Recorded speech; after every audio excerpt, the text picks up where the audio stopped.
Kozhikode Koothali vocational higher secondary സ്കൂളിൽ കളിക്കുകയായിരുന്ന കുട്ടികൾക്കിടയിലേക്ക് car ഓടിച്ചു കയറ്റി അഭ്യാസ പ്രകടനം നടത്തിയത് വെറും 16-കാരനെന്ന് കണ്ടെത്തി. 25 വയസ്സുവരെ ലൈസൻസ് തടഞ്ഞ MVDയും കാർ കസ്റ്റഡിയിലെടുത്ത് പോലീസും നടപടി തുടങ്ങിയിട്ടുണ്ട്.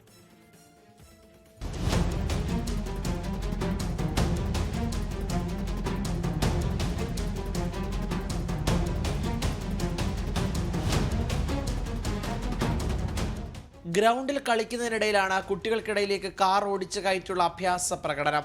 പേരാമ്പ്ര പോലീസ് കേസ് രജിസ്റ്റർ ചെയ്ത് അന്വേഷണം ആരംഭിച്ചതിന് പിന്നാലെയാണ് ഡ്രൈവർ 19-കാരനാണെന്നുള്ള സ്ഥിരീകരണം. പോലീസിന് പിന്നാലെ MVDയും വിഷയത്തിൽ നടപടി സ്വീകരിച്ചു. 25 വയസ്സ് വരെ ലൈസൻസ് തടഞ്ഞാണ് MVD നടപടി. കാറിന്റെ RCയും MVD സസ്പെൻഡ് ചെയ്തു. പേരാമ്പ്ര പോലീസ് വാഹനം കസ്റ്റഡിയിലെടുത്തിട്ടുണ്ട്. ഉപജില്ലാ കലോത്സവം നടക്കുന്നതിനാൽ Koothali vocational higher secondary school ഇന്നലെ അവധിയിലായിരുന്നു. ഫുട്ബോൾ ടീം അംഗങ്ങളായ വിദ്യാർത്ഥികൾ ഗ്രൗണ്ടിൽ പരിശീലനം നടത്തുന്നതിനിടയിലാണ് അമിത വേഗത്തിൽ കുട്ടികൾക്കിടയിലേക്ക് കാർ പാഞ്ഞെടുത്തത്. വിദ്യാർത്ഥികൾ ഓടി രക്ഷപ്പെട്ടതിനാൽ ഒഴിവായത് വൻ അപകടം. 24 കോഴിക്കോട്.